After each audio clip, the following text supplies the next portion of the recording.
Hello, today I've got another POTS case for you guys, and I'm hoping it'll be really helpful for those of you that have been struggling with this particular type of POTS. Obviously, we know that there can be several different ways this gets diagnosed. We want to actually take it a step further where we're not even thinking about POTS as a diagnosis really at all. We want to think about the mechanism behind it. That's what we're going to talk about in this case. So my name is Dr. Nathan Kaiser. I'm a chiropractic neurologist in Chelsea, Michigan, and I focus on helping people that have traumatic brain injury, concussion, and a lot of times those lead to these autonomic disorders that we talk about so much on YouTube. So welcome.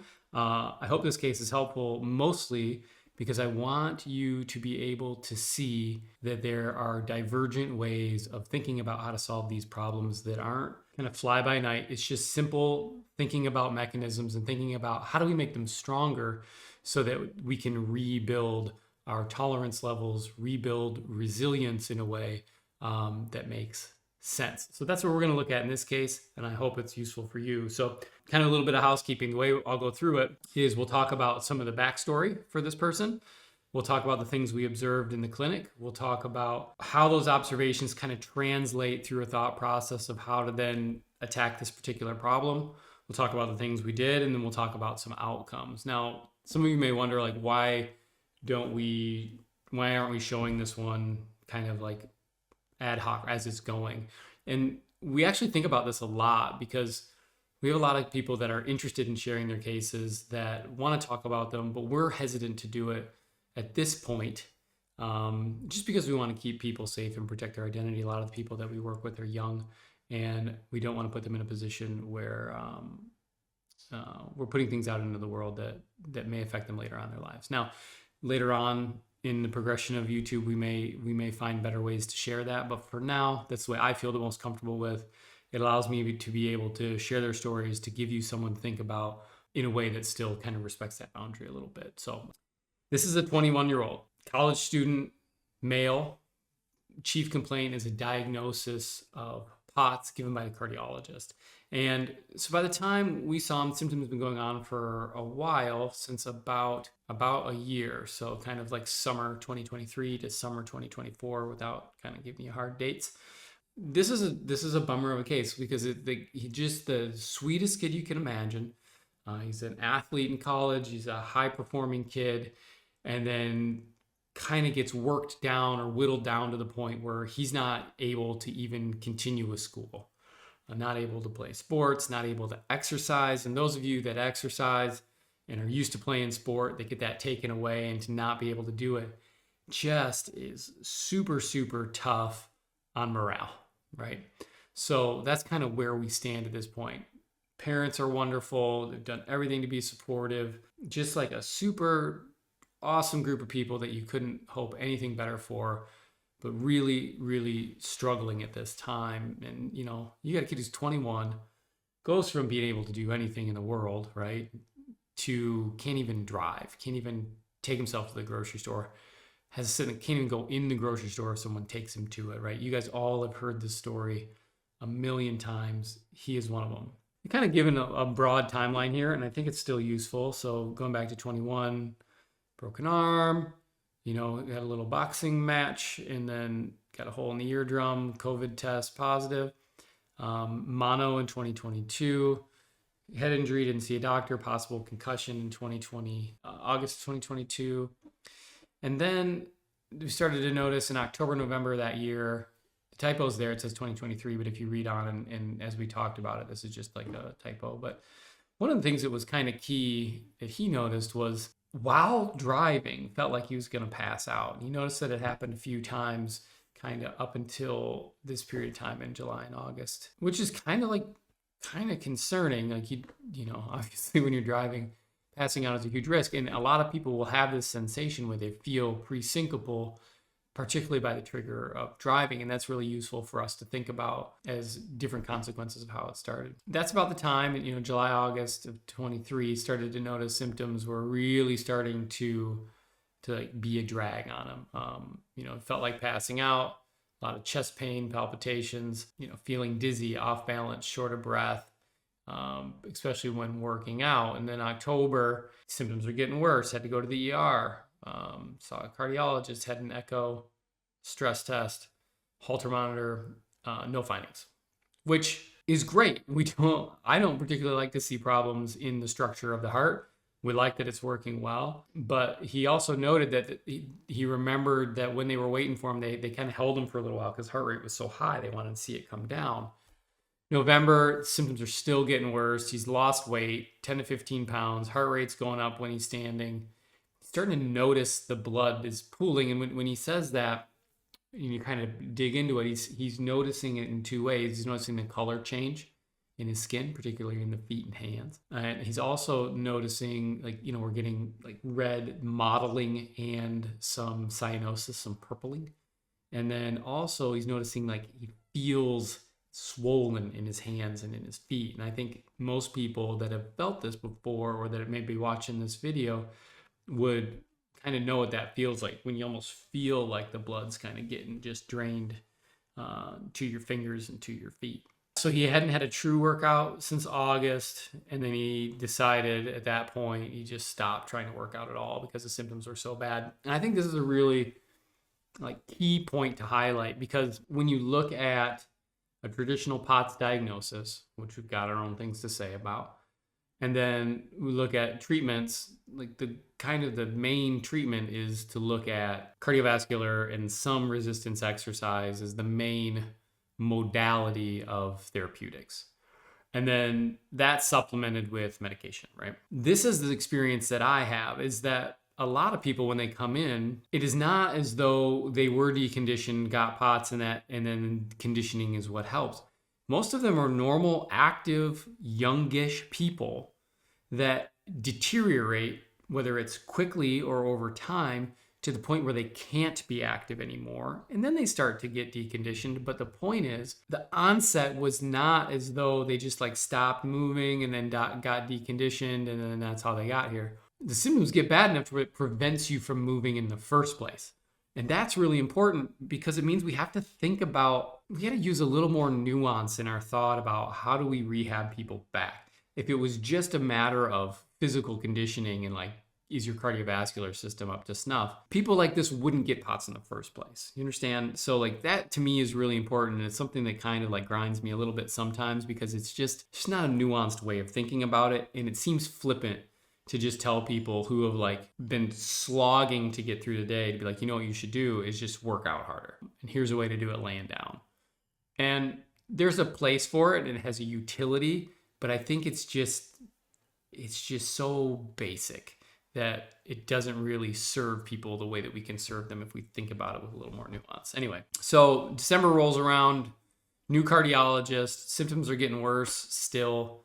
And now we're noticing muscle twitching throughout the body, and ER visit because heart rate slammed up high and just things are not trending in the right direction. So then, by February 24, we're seeing a slight fever, more pressure in the head, noticing the blood pooling much more, really cold hands and feet. This is the first time he noticed that he's not sweating as much. He noted here, not a heavy sweater in the first place, but the sweating rate's going down. By April, you can see we've spun a good time here. Now we've lost about 20 pounds. The symptoms are sitting or standing. And now we're starting to see visual, what he called floaters, because that's a common term, but we're just having a visual disturbance, let's say.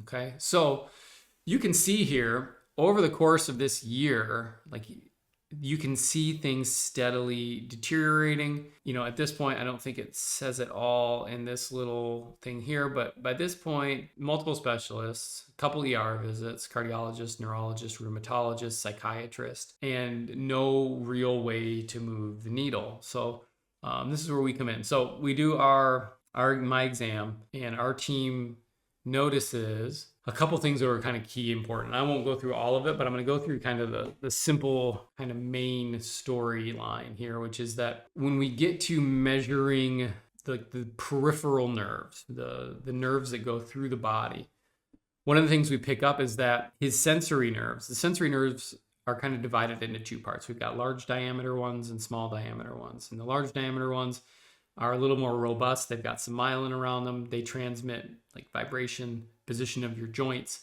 more proprioceptive aspects. And then we've got smaller ones that are typically type C fibers, and they transmit information like pain or temperature changes. The interesting thing about looking at the type C fibers is they're skinny, but they don't have much myelin on them, but they resemble what we see with autonomic nerves as well. And autonomic nerves don't really have a sensory component. They're all motor. And when I say motor versus sensory, what I mean is the sensory fibers are the fibers that go from the body, signal from a receptor to the brain.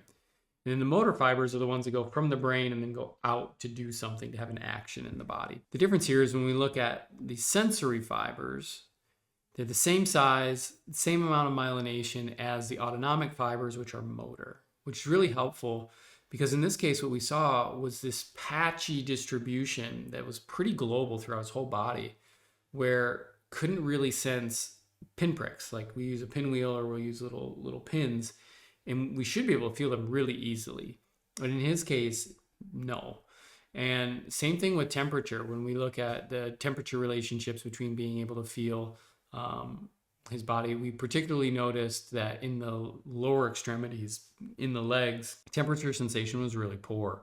And then also the sense of vibration in his knees, ankles, toes on both sides was really, really diminished from normal, especially for a 21-year-old kid. So that means something, right? So we've got this sensory system where we're seeing these nerves are not working. There's a neuropathy. Not normal for a kid. He's not obese. He doesn't have diabetes.